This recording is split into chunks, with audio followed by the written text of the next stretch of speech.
कल इन्होंने पैसों की खातर एक ऐसा बिल पेश किया जिसके अंदर हर पाकिस्तानी शहरी को बेच दिया गया है। पार्लियामेंट का मुश्तरका इजलास हुआ और मुआशरे और कौम को यह झांसा दिया गया कि पैसे और चंद टकों की खातर हमारे ऊपर कुछ पाबंदियां लगने वाली हैं, हम ग्रे लिस्ट में हैं, हम ब्लैक में चले जाएंगे, अगर हम ऐसे नहीं करेंगे वैसे नहीं करेंगे हम फंस जाएंगे। ये प्रोपेगेंडा और कौम की जहन साजी की गई कुछ निहायत रकीक फैसले करने के लिए। पहली बात, दुनिया के अंदर ब्लैक लिस्ट मुल्क दो हैं, ईरान और कोरिया। बताइए पाकिस्तान के अंदर वो कौन सी ऐसी मुसीबत है जो हमारे हुक्मरान सही मानों में अपना मुकदमा सफारती तौर पे इनके सामने नहीं लड़ पा रहे कि हमें क्यों ग्रे लिस्ट में रखा हुआ है। कुताहियां अपनी, कमियां अपनी, और बिल पेश किया पार्लियामेंट के अंदर जिसकी इब्तिदा इस लफ्ज से हो रही है कि हम FATF के कहने के ऊपर यह बिल असेंबली में पेश कर रहे हैं। अफसोस और दुख है, कभी आज तक ऐसा भी बिल पेश हुआ है असेंबलियों के अंदर कि जिसके ऊपर दिबाचे में लिख दिया हो कि हम फलां के कहने पे बिल पेश कर रहे हैं। यानी कानून साजी का इख्तियार पार्लियामेंट का नहीं है, बाहर से आर्डर आया उसके कहने के ऊपर कानून साजी करने लगे हैं। और कानून साजी की जो शिक्के हैं खुदा के वास्ते पड़ा कीजिए।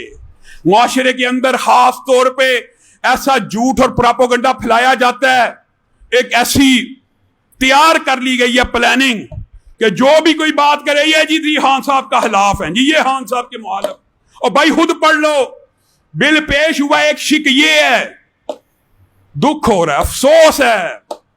पहले खान साहब रेमन डेविस, एमल कांसी, खान साहब वो हैं जिन्होंने आफिया सिद्दीकी के बारे में बाकायदा कैंपेन की और अच्छा किया था कि अपने मुल्क की बच्चियां बेटियां कौन बेचता है। खान साहब इस तहरीक के उस वक्त रहनुमा हुआ करते थे, बड़े मुअस्सर।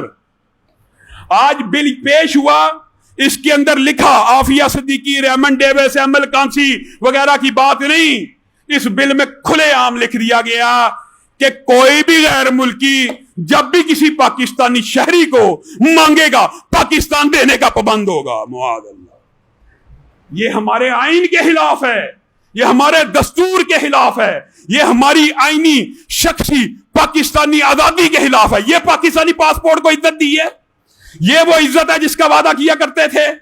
खान साहब ने 100 से ज्यादा यू टर्न लिए।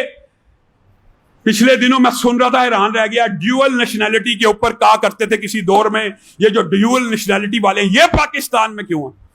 अभी गुज़िश्ता हफ्ते तकरीर की, ये जो ड्यूअल नेशनैलिटी वालों के पीछे लोग पता नहीं क्यों पड़ जाते हैं।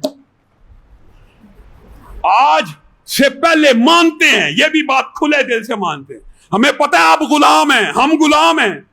उस गुलामी में छुप छुपा के अपने बच्चे और बच्चियों को गैर मुल्कियों के हवाले पुराने हुक्मरान भी करते आए हैं, इससे इनकार मैं नहीं कर रहा, करते आए हैं। आफिया सिद्दीकी को किया गया है, एमल कांसी को किया गया है, लेकिन छुप छुपा के कौम से खौफ की सूरत में अब एलानिया बिल पेश कर दिया। मुझे तो वो अमरीकी रहनुमा याद आ गया है। अल्लाह की कसम दुख के अल्फाज हैं, लेकिन आज हमारी कौम के ऊपर फिट आ गए हैं, अफसोस है। उसने कहा था ये कौम ऐसी है जो पैसों की खातर मुआज़ल्लाह मां बेच सकती है।